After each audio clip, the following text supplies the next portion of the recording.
Hello everybody. Today I'm going to remove and replace the starter on a 2003 Hyundai Santa Fe. I believe they're the same on the 2001 to 2006 models. By the same, I mean they're the same starter. I'm sure it's different for the different engines, but this is the 3.5 liter 6-cylinder engine. So I'll show you the tools I used and also give you a quick overview of what I diagnosed so far and why I'm changing the starter. Now there's dozens of really good diagnosis videos for starters on the internet. I suggest if you really want to get into finding out whether it's your starter or not, to view Eric the Car Guy's video on that. He's got several.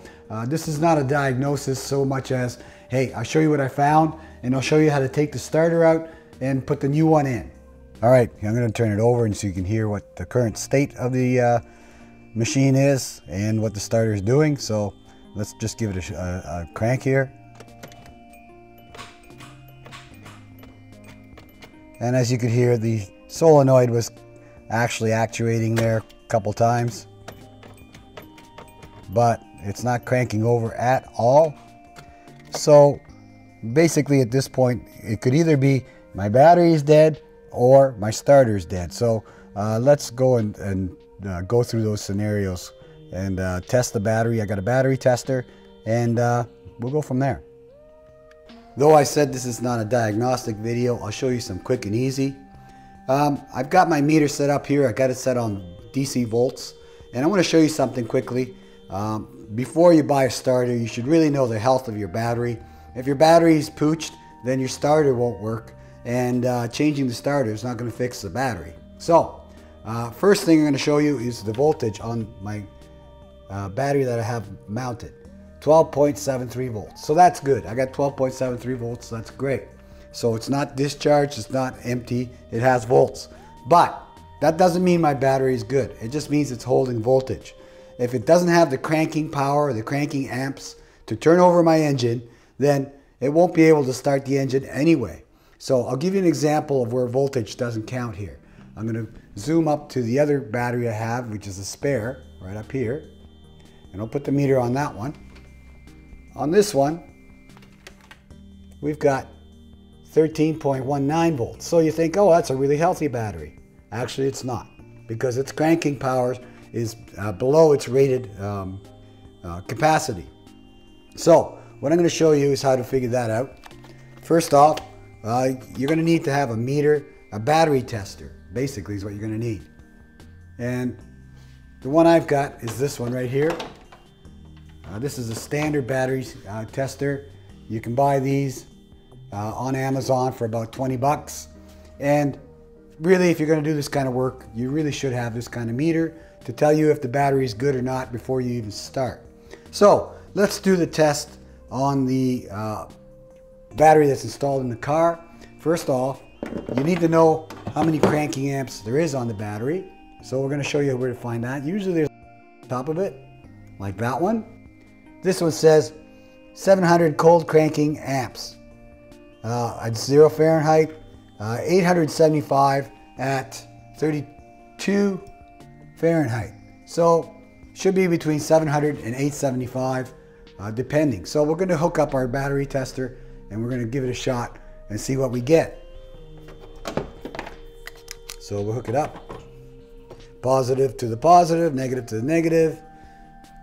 Important in this case, in every case that is, when you're dealing with DC. All right, so we hook it up, and the first thing that the meter tells us is that we've got over 12 volts. So next we're going to do the cold cranking test, and it should be between 600 and 800. Let me get some more light on that. There we go. And that should be about here. So I'm going to hit the button. And as you can see, I'm in the 800 zone. Now I don't want to use it too much because the resistor gets really hot, number one. Number two, you drain the battery. So this battery is within range. Now I showed you the other battery on the top, which had 13 volts. But watch what happens when you test it. Okay, now we're connected to the battery up top. And as it shows really nice voltage. I'm almost at, I'm over 13 volts. So here, this battery has a rating of 557 cold cranking amps. So let's hit the button on the battery tester. Uh-oh, it says it's bad. The needle goes down to bad. So basically at this point, we got a battery that shows good voltage, but shows bad cranking power. So even though your meter may say your battery's got good voltage, doesn't mean that it has good cranking amps. So if it's basically got high voltage or good voltage, but doesn't have the oomph to turn over your engine. So I would strongly suggest that you get yourself a meter like this one.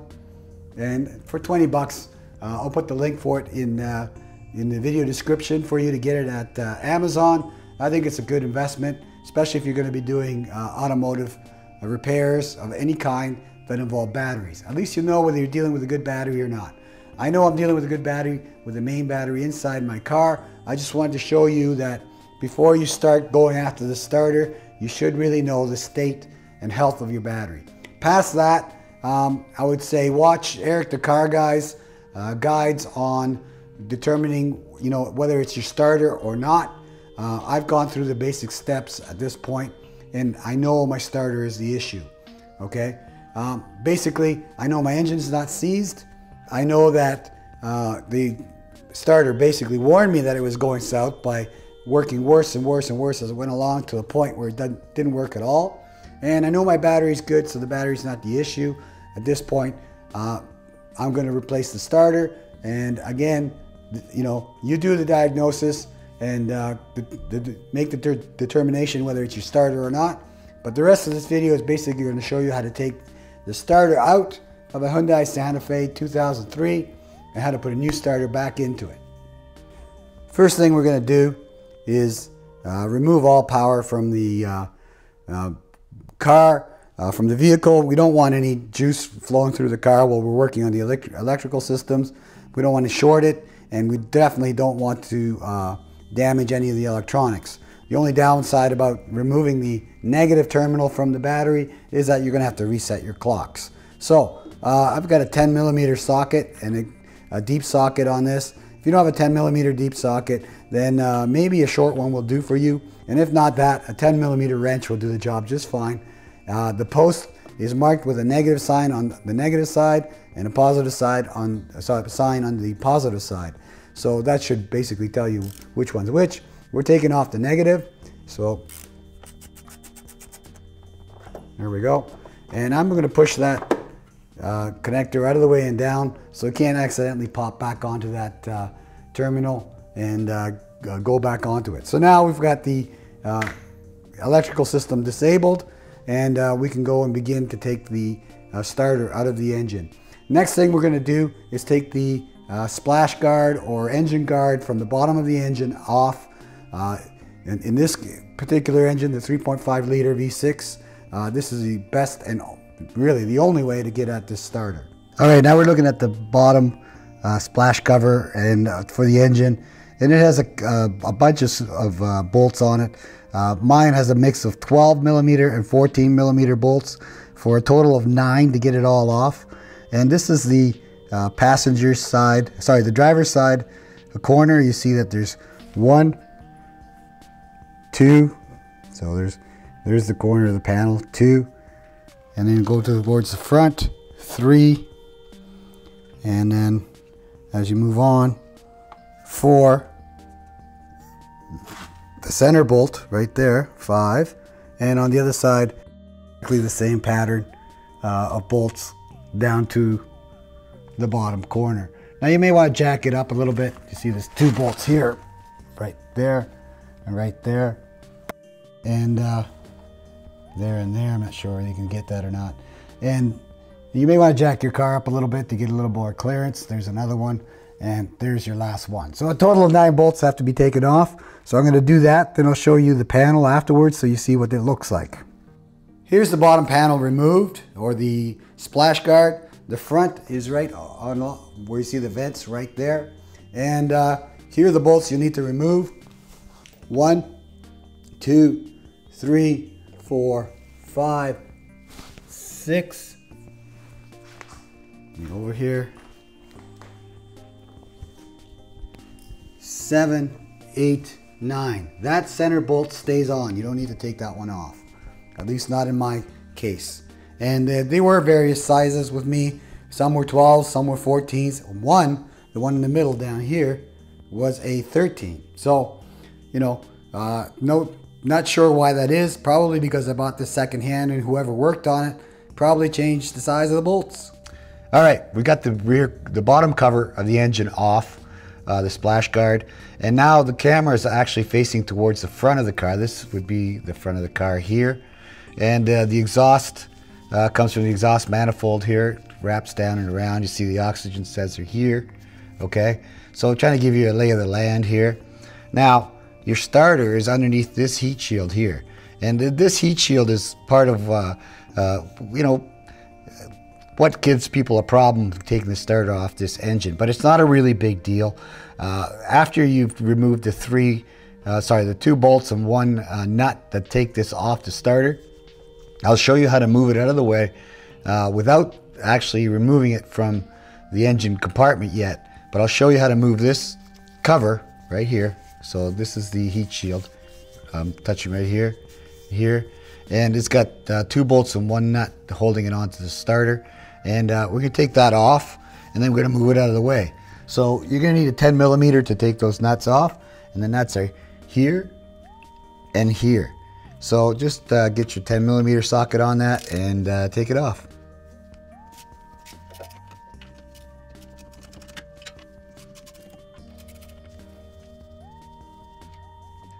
One bolt, 10 millimeter.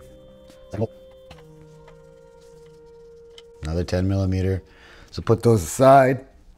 There's 1 nut on this side here, and I'll change the camera angle to show you that next. Okay, so here was the other side of the heat shield. We took the 2 nuts off this side, and here's the 2 bolts off this side. Here's the nut that has to come off on this side to move the heat shield. So that's another 10 millimeters. So let's just take it off. And at that point, once it gets loose, you can see the heat shield starting to move around here. So take this nut off here, and now the heat shield is free. But you won't be able to pull this heat shield out of this area. It's just built in such a way that it doesn't come out with the starter in there. But it's no big deal. My Haynes manual told me to take these 2 bolts off of here, remove this whole exhaust fitting here, but there's no need to do that. What you need to do is take this cover and roll it up behind the starter. So I'll do that here, and basically okay, so let me show you this again. So I'll show you exactly how to get this cover or covered or shield to go up around the back of on top and behind the starter. So that gets it out of the way so you can get the starter out. And once you get the starter out, then this heat shield comes out with it right afterwards. So we're going to move it towards the passenger side of the car till we hit this is the oil dipstick, and then roll it up over top of the starter like so, and we're going to basically move it out of the way here. It's a bit of a trick. You'll have to finagle it a bit, but you'll get it. And once you get it out of the way, way out of the way, you can get at the nut here that removes the wire from that you can remove the starter wire and from the battery, and the ignition wire right here. So just keep fooling around, and there we go. See that? Now it's totally out of the way, up behind the starter. And I'm hoping you caught that in that angle. But basically move the heat shield this direction, and then out of the way, up top of the starter like that. Now you've got access to the whole front of the starter, the 12 millimeter nut here that you need to take off to get the starter wire or the positive terminal from the battery off, and then the trigger wire right here. So next we're going to get that off. So let's get a 12 millimeter on that. One more thing here. My boot There's supposed to be a rubber boot here. Looks like mine is damaged, but there'll be a rubber boot over the starter wire, you know, and basically you need to remove that and move it up top like that, so you can get at the top nut here, not the bottom nut, but the top nut, which is a 12 millimeter, and then removing the trigger wire, which is here. There's a tab on the end of the trigger, well, about midway on this connector. Just push down and pull it off, and here it is. And hopefully on the camera you can see the tab, which is right there. All you need to do is push that tab down towards it, squeeze it, and then that pulls off the trigger wire off the starter. I'm going to move that wire out of the way. And next we're going to take that 12 millimeter nut off the starter, and that'll get our starter wire from the battery off the actual unit. So let's take that nut off. Just take your 12 millimeter in there. So, now that the heat shield is way up out of the way, and this is really easy to work on. I've seen other people have problems with that. All right, there's the 12 millimeter nut there. Just move that, put that out of the way. The rest of your nuts and bolts. And now we just pull that wire right off that stud or off that bolt. There we go. There's your starter wire off of there. Like I said, yours should be covered with a boot. No big deal. Just pull the boot back and off it comes. Now we're ready to remove the starter. We got all the electrical wires off of there. So next I'll show you the one nut and the one bolt that needs to come off to remove the starter. Okay, now we're looking from the driver's side of the car towards the starter. The starter is right here, and there's there's one bolt here and one nut up here that needs to come out. You can see that. There's the one nut. Hopefully my hand's not in the way. So the top nut is here, and bottom bolt is here. So I'm going to, then they're both 14 millimeters. So I'm going to use my 1/2 inch drive with a 14 millimeter socket on that, and that'll be on there fairly stiff. So make sure that you give it some strength to pull it off here. Okay, so there's my 14, and break that nut loose. So there it is coming off. So I'm going to unscrew that all the way, take it off.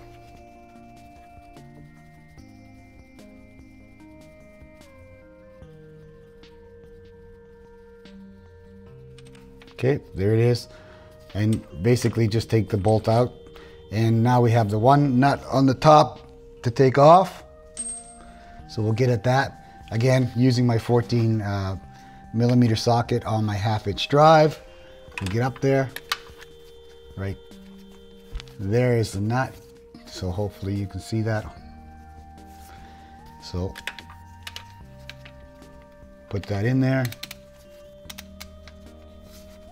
And break it loose. Come on. Now you'll see that the starter starts to wobble around and get loose, and that heat shield will want to fall off there. But basically at this point, just use your fingers to get that and hold the starter with your other hand so it doesn't fall out. And what I'm doing is I'm pushing the starter in that direction to make it go flush against the engine casing here, so that the nut is easier to remove, and so that I'm holding the starter to keep it from falling out once that nut comes off. So support the starter like so, remove the nut.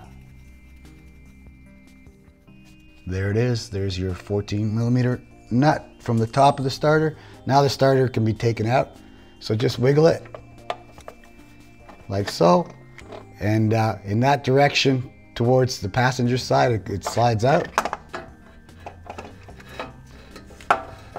And there is your starter out of the engine compartment. And the heat shield is still up there. I'm going to leave it up there because basically that's where it needs to be for the new starter, when it goes back in, the heat shield will have to be up there anyway. So we'll just leave it up there. Actually, no, I'll take it down because you're probably going to have it fall out on you anyway. So, okay, here it is. And there we go. That's the heat shield. So putting it back in will be the reverse procedure. Just push it right up there where it was, and then put the starter back in. So I'm just going to take that heat shield out just to show you that it comes out no problem once the starter is off of there. So next, we're going to get the new starter and put it back in. Now we're going to put the starter back in. And I want to say something about the starter. I did buy the starter on Amazon for about $63, shipped to me in 2 days. Because I'm a Prime member, I get shipping for free in 2 days. But it's a brand new starter. It's not a remanufactured starter. So $62 for a brand new starter for this car is amazing. I checked that around locally and they wanted $186, $190 for a remanufactured starter. So I'm thinking that was a pretty good deal. That's $60 from Amazon. Time will tell, but I'm looking at the actual starter and it looks really great. Now we're looking on the underneath of the engine right here, and this is where the starter will go, right in this area here. You see this, the wires for it right there. And the first thing you need to do is put the heat shield back in. So I'm going to show you that. Here's the heat shield, and I'm going over top of the exhaust pipe here, and because you can't go behind it because it has the oxygen sensor on it. So this would be the driver's side of the car, and you want to position the heat shield or put the heat shield in basically in the fashion that it would go onto the starter when you're finished, which would be as such. Okay, basically this angle like this. Now this is a very hard place to shoot and do this work at the same time, so I'm trying to do my best here. So after you get it in, now you want the wires to be on the inside of the heat shield, not on the back side or the outside of the heat shield. And that's what they're there actually to protect, I believe, is the wires more than anything else. I'm sure the starter can take the heat. But at this point, you can see where I'm at. I'm just above them. So I'm going to put it right back in front of the engine here, on top of the engine mount, which is right here. And basically move it right out of the way. And it fits really nicely up there. And once you get it up there, and I'll do that, hopefully it won't knock anything over here. Like I said, this is hard to do with the camera because basically the camera is exactly where I should be. But here we go. So yeah, just wiggle it around up there till you get it all the way up out of the way. So there is a way of doing this. Bear with me. Just the wires actually will limit you a little bit, but if you just keep moving it around, eventually you'll get it to go all the way up there and out of the way. Like I said, orientation is important. How you put it in is how I started, basically. Because you put it any other way in, you won't be able to bring it back down and put it on the starter after you're done. There we go, now I'm getting it. Like I said, you got to fool around with it. Don't force it too much, you shouldn't have to. Just get it up and out of the way, like so. There we go. I think that's good enough there. Get it out of the way. Get the starter in. Yep, just like that. So next I'm going to put the starter in, and you can see how nice and new it is. It looks beautiful. And proper position for the starter will be with the long bolt. This, hopefully you can see it. The long bolt here to the top of the mounting, and the female side, the female open threaded hole on this side, on the bottom. So just feed it in through here, like so. I'm going to be careful with those wires, get them out of the way. There we go. And it did come with a new 14mm nut washer and lock washer there for the main. There we go. Now heat shield decided to move on me in the last second there. Okay, I'll put the heat shield back up out of the way. There we go. And it slides in like so. So at this point, we're just going to hand tighten the nut and bolt that hold it on there. I'm going to just go with the 14 mil at the bottom.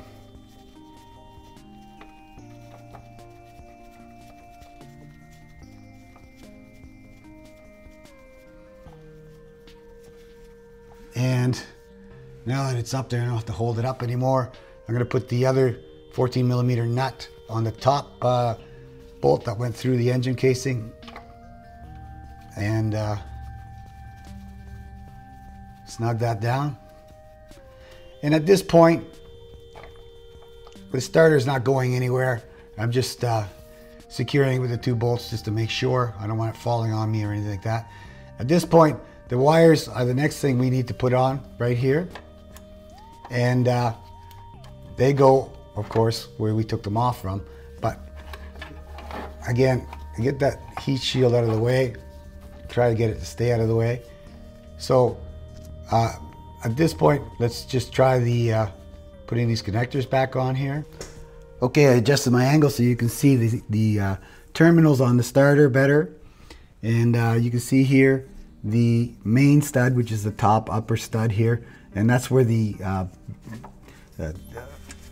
12 volts positive from the battery, I believe, goes onto that. And then the actual other connector that goes onto this tab right here. I don't know if you can see it. I'm trying to get my finger on it. Right there, that tab. So I'm going to just put the 12 volt lead on there. And my heat shield is sort of stopping me a little bit, but there we go. There's the 12 volt shield, the 12 volt lead on there. And the other connector, the, I don't know, I'm going to call it the initiator or the igniter, whatever. The second connector with a clip on it just goes onto that tab, like so.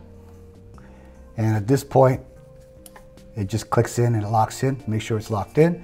I'm going to put the 14 millimeter, sorry, not a 14, 12 millimeter nut on here, but it did come with a lock washer and a washer. So I'm going to put the washer in, the lock washer in, and then the nut, and secure it down nice and tight. So let's do that.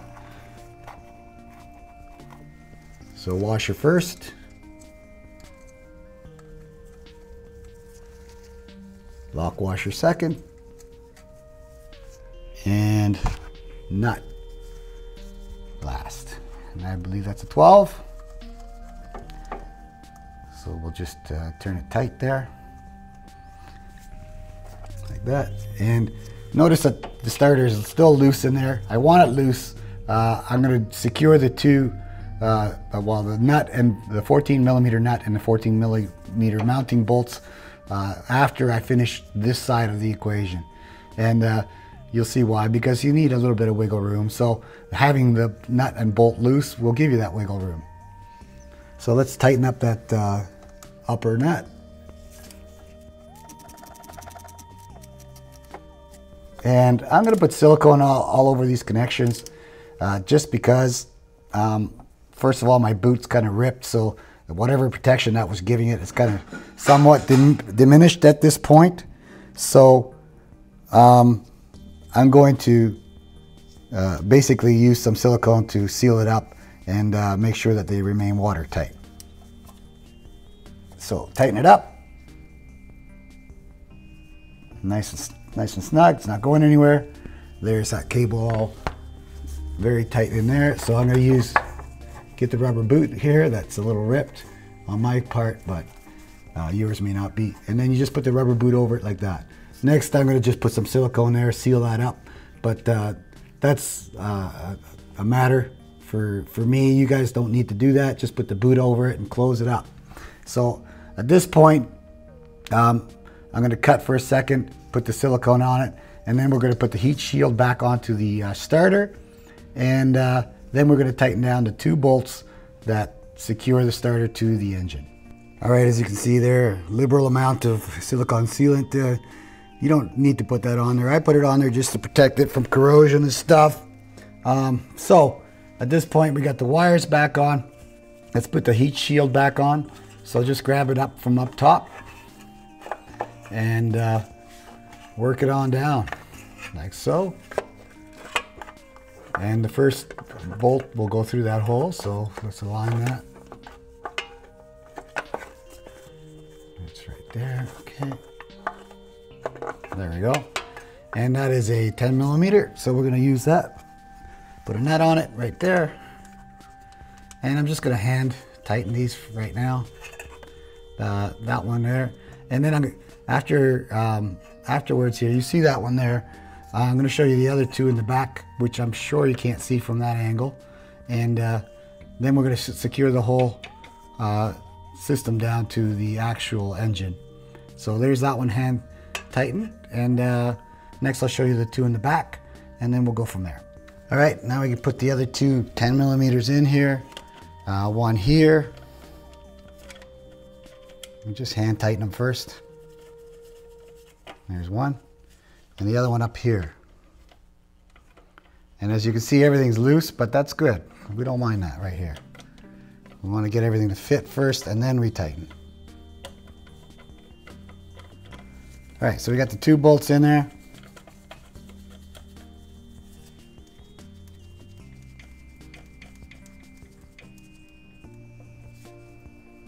All right, we got the two bolts in there. The rear nut tightened down, and it's starting to get a little more solid there. Now I'm just going to use my 10 millimeter to tighten all those down. Actually, I'm going to tighten the nut down before I tighten down the two bolts, because the nut drives the actual shield in this direction. And then, so I'm going to tighten the nut down on the back end of it, and then tighten down these two bolts.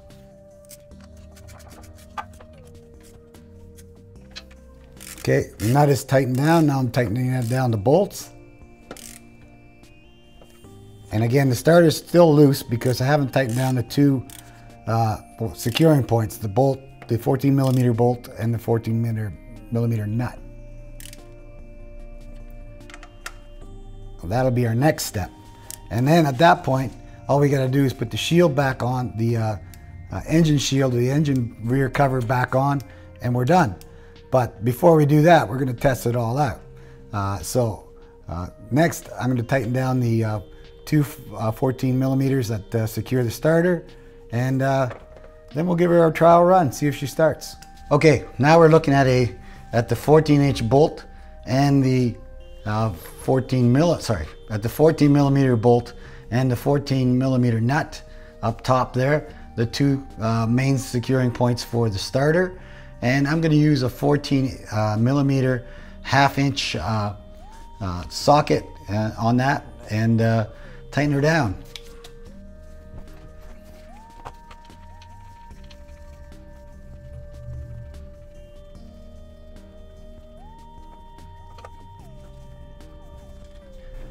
Now I'm going to choose to tighten the top one first. This one's snug with my finger, but I want to tighten the top one here to get it nice and tight as well.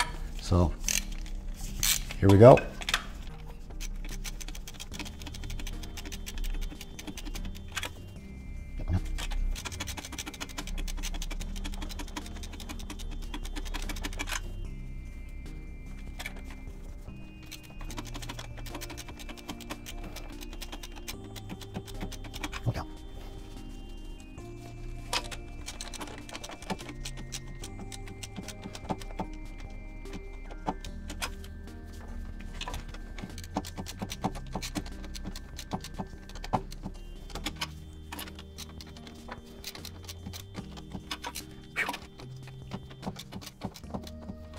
All right, it's like the forever nut up there. I'm going to tighten down this bottom one here, see if that helps me out.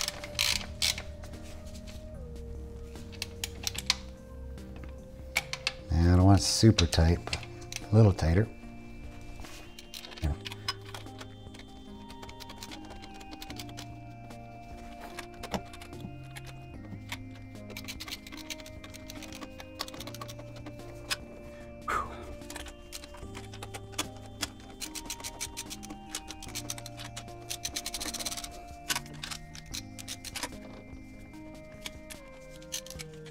Okay, that nut up there took like forever, because it's very limited space there, but it's still, I got it snug.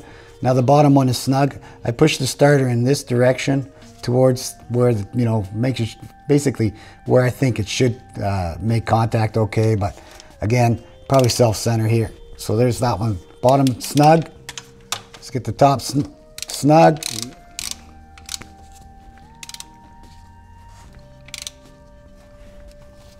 And now, final tightening on both.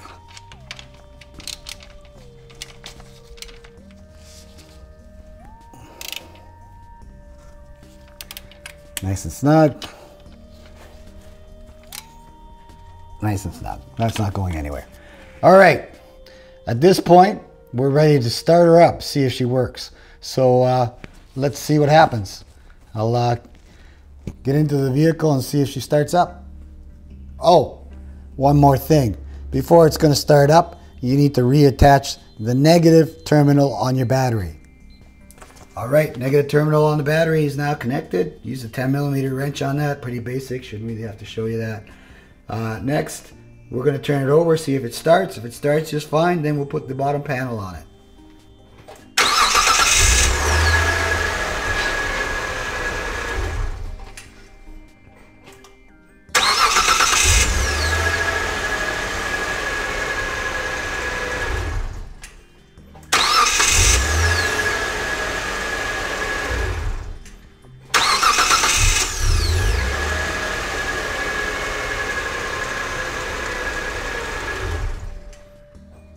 As I stated, put the negative terminal back onto the battery, and as you heard there, started up 2 or 3 times without any issue at all. Sounds perfect. My vehicle's back on the road again. So last step is put the engine cover on the bottom. I don't think we need to film that. Basically, it's the reverse of taking it off. Put all the 9 bolts back on and put the cover back on and tighten it down. And then you're off to the races. All right, said I was going to show this, but in putting the bottom cover back on, start with the center the center bolt here.